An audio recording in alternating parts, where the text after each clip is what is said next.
নমস্কার বন্ধুরা, আজকে আমি বানিয়ে নেব খোকা ইলিশ আলু দিয়ে পাতলা ঝোল। দেখুন, তার জন্য খোকা ইলিশটা সুন্দর করে কেটে ধুয়ে পরিষ্কার করে নিয়েছি। এখন আমি সবার প্রথমে কড়াই বসিয়ে দিয়েছি, মাছটা ভেজে নেব।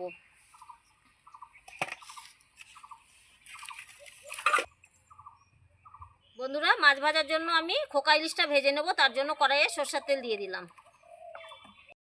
মাছের গায়ে লবণ দিয়ে দিচ্ছি,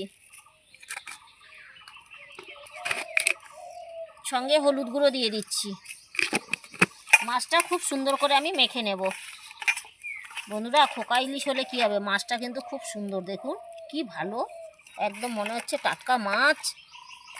খুব সুন্দর মাছটা, খেতেও কিন্তু খুব স্বাদ হবে।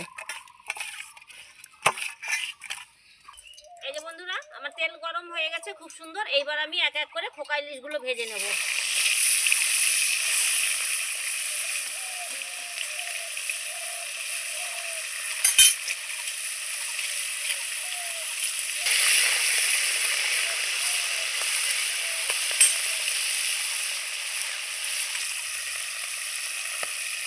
এই যে বন্ধুরা, আমার এক এক করে মাছগুলো এই যে ভাজা হয়ে যাচ্ছে। দেখুন খোকা ইলিশটা কি সুন্দর করে ভেজে নিয়েছি। এই দেখুন তেলটা বেরিয়ে যাচ্ছে ইলিশ মাছে। এইবার আমি ঠিক এইভাবেই বাদবাকি মাছগুলো ভেজে নেব।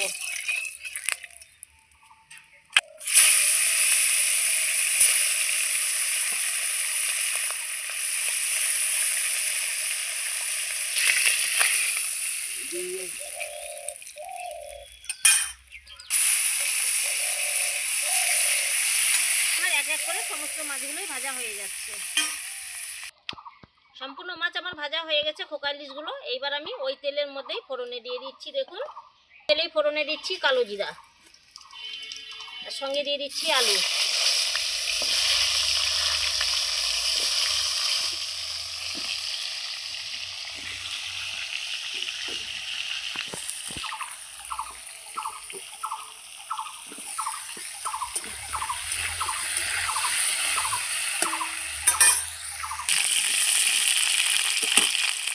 দুটো তেজপাতা দিয়ে দিচ্ছি। তেজপাতাটা আমি আগে দিইনি, তেজপাতাটা পুড়ে যায়, তেজপাতার যে একটা গন্ধ সেটা বের হয়ে যায়, ভালো লাগে না। এখন পরে যদি তেজপাতাটা দেওয়া হয়, এই তেজপাতার সেন্টটা এত ভালো লাগে তরকারিতে। বন্ধুরা, আমি আলুর মধ্যে লবণ দিয়ে দিচ্ছি, সঙ্গে হলুদ গুঁড়ো। লবণ হলুদ দিয়ে খুব সুন্দর করে আমি নেড়ে নিলাম। আলুটা যতক্ষণ ভাজা হবে ততক্ষণে আমি বাটনাটা করে ফিরে আসছি। দেখুন আমি বাটনায় কী কী নিয়েছি। সবার আগে দিয়ে দিচ্ছি একটু আদা কুচানো, একটা শুকনো লঙ্কা, আর এই দেখুন কাঁচা লঙ্কা দিলাম 4 থেকে 5টা, কয়েকটা। সঙ্গে অল্প পরিমাণ জিরা দিয়ে দিলাম, বেশি জিরা ব্যবহার করব না।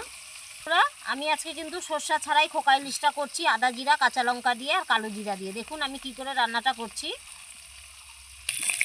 এই যে বন্ধুরা, দেখুন আমি আলুটাকে খুব সুন্দর লাল লাল করে ভেজে নিয়েছি। আমি মশলা ভাজা হতে হতে দেখুন আমি বাটনাটাও করে ফিরে আসলাম। আদা জিরা কাঁচা লঙ্কা সামান্য পরিমাণ, মশলাটা আমি দিয়ে দিলাম। এই মশলাটা দিয়ে খুব সুন্দর করে কষিয়ে নেব।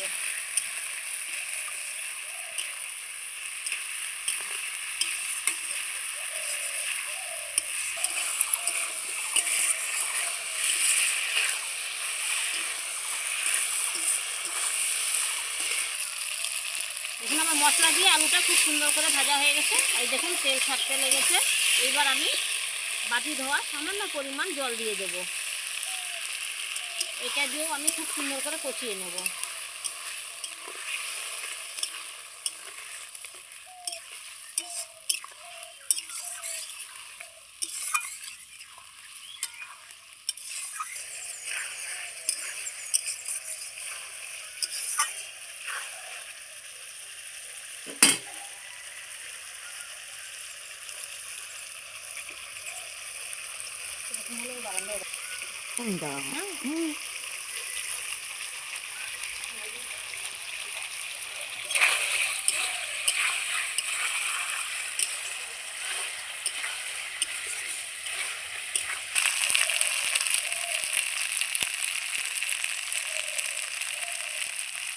এই বন্ধুরা মশলাটা খুব সুন্দর কষানো হয়ে গেছে আলুর সঙ্গে। দেখুন এখন আমি ঝোলের জন্য জল দিয়ে দেবো।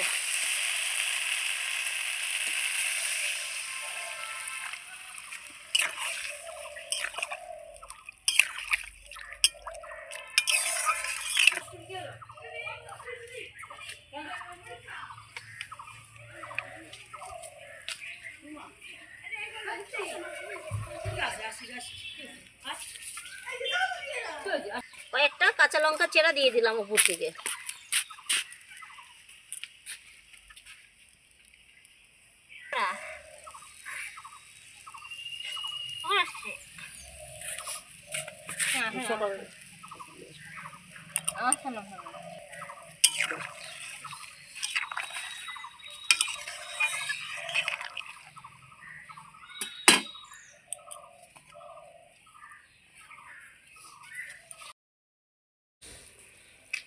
মেঘনা একটু টক কুল খাওয়াবি তো, মাখা খাবো। এবার টক কুল খেতে পারিনি। কত দূর যাবি তোরা? নে মিষ্টি মিষ্টি কুল খাচ্ছি, খালি মিষ্টি মিষ্টি কুল। হ্যাঁ, স্কুল থেকে যখন বাড়ি যাবি তারপর আসার সময় টক কুল নিয়ে আসবি, মাখা করে খাবো। বন্ধুদের দেখাতে হবে না, নিয়ে আসবি কুল। হ্যাঁ, টক কুল নিয়ে আসবি, ঠিক আছে? বল হ্যাঁ। আচ্ছা ঠিক আছে, ভালো করে ভালো ভালো কুল নিয়ে আসবি, টক টক সেই লাগবে মাখা খেতে। ঝোলটা ফুটে গেছে আমার খুব সুন্দর। এইবার আমি মাছগুলো ছেড়ে দিচ্ছি। দেখুন খোকা ইলিশের মাছের ঝোল এরকম খাবেন পাতলা করে, খুব সুন্দর লাগবে। দেখুন মাছ থেকে কতটা তেল বের হয়েছে। খোকা ইলিশ দেখুন, তেলটাও আমি দিয়ে দেবো নষ্ট।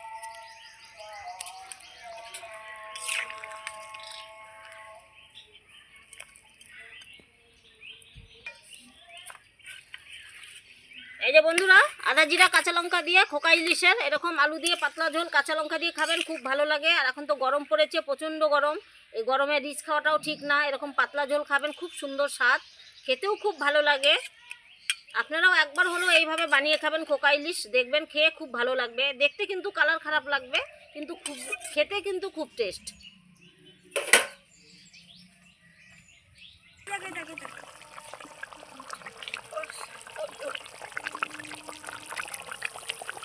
এই যে বন্ধুরা, আমার খোকা ইলিশের ঝোল হয়ে গেছে পাতলা করে। দেখুন কত সুন্দর হয়েছে, তেলও ছেড়ে দিয়েছে। তেল কিন্তু এতটা দেয়নি, খোকা ইলিশ থেকে তেল ছেড়েছে। আমার ঝোলটা হয়ে গেছে, এবার আমি নামিয়ে নেব।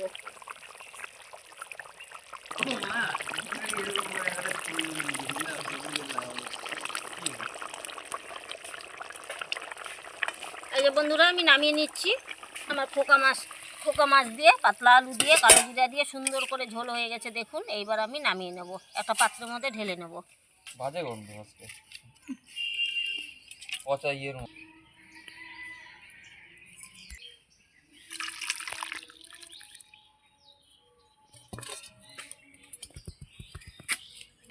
এই যে বন্ধুরা, আমার খোকা ইলিশ মাছের ঝোল করেছি কালো জিরা আলু দিয়ে কাঁচা লঙ্কা দিয়ে। কীরকম হয়েছে বন্ধুরা অবশ্যই আপনারা কমেন্টে জানিয়ে দেবেন। আর এই গরমের সময় তো এরকম পাতলা ঝোল খেতে খুবই ভালো লাগে। এখন গরম পড়ে গেছে প্রচণ্ড, এখন রিচ খাওয়াটা অত ঠিক না। পাতলা ঝোল এরকম করে বানিয়ে খাবেন, খুব স্বাদ, খেতেও খুব ভালো লাগে, ভীষণ ভালো লাগে। আপনারা একবার হলেও এরকম করে বানিয়ে খাবেন। ধন্যবাদ। এই দেখুন, লাউ খেয়ে তো লাইট চোচা অনেকে ফেলে দেয়, আমি লাইট চোচাটা ফেলিনি। খুব সুন্দর করে ধুয়ে পরিষ্কার করে কেটে নিয়েছি ঝুড়ি করে। এই লাউয়ের চোচাটা আমি ভেজে নেব, আর নতুন একটা রেসিপি তৈরি করব এই লাউয়ের চোচার বাটা। দেখুন তার জন্য আমি কি লাগে দেখুন। এদিকে কড়াই বসিয়ে দিয়েছি। সবার প্রথমে শুকনো লঙ্কা কাঁচা লঙ্কাটা ভেজে নেব। এই যে বন্ধুরা, সবার প্রথমে কড়াইয়ে একটু তেল দিয়ে দিচ্ছি। কাঁচা লঙ্কা শুকনো লঙ্কাটা ভেজে নিচ্ছি সবার প্রথমে। এটা আমি তুলে নিচ্ছি। তারপরে ভেজে নিচ্ছি দেখুন পেঁয়াজ, একটা পেঁয়াজ কেটে নিয়েছি। আমি হালকা ভেজে নিব সোনালি কালার পর্যন্ত, তার চেয়ে বেশি ভাজবো না। দেখুন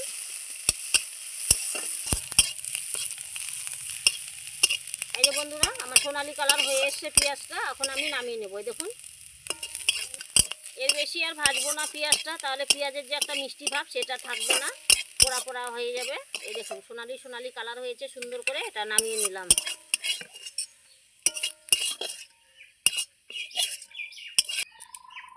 আমি একটু কালো জিরা ভেজে নিচ্ছি।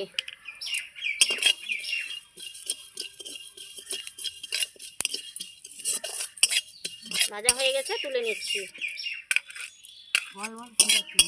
সামান্য একটু তেল দিয়ে আদা আর রসুন আমি ভেজে নিচ্ছি।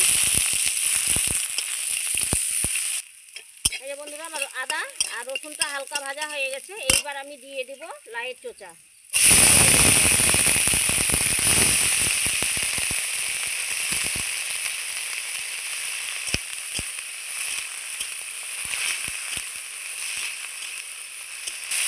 একটু নাড়চাড় করে নিলাম, একটু স্বাদ মতো লবণ দিয়ে দিলাম, সামান্য পরিমাণ হলুদ গুঁড়ো দিয়ে দিলাম, দিয়ে আবারও নাড়চাড় করে উপর থেকে আমি ঢাকা দিয়ে দেবো। তাহলে কি হবে, লাউ চোচাটা সেদ্ধ হয়ে যাবে।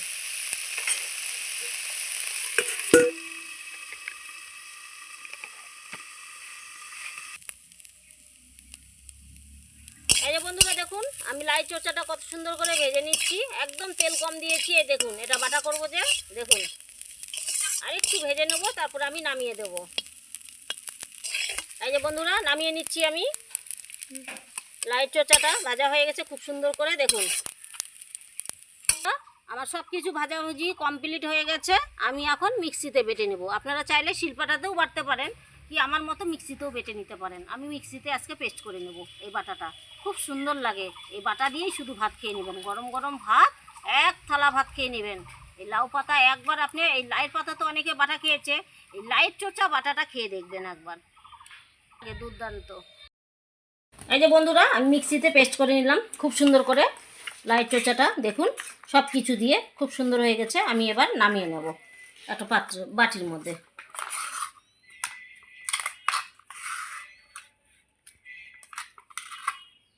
দেখুন আমার বাটাটা খুব সুন্দর হয়ে গেছে। আপনারা এই সময়টা একটু লবণটা চেক করে নেবেন, যদি কম মনে হয় একটু দেবেন, আর যদি ঠিক থাকে তাহলে তো কোনো দিতে হবে না। আমি উপর থেকে দেখুন সরষের তেল দিয়ে দেব।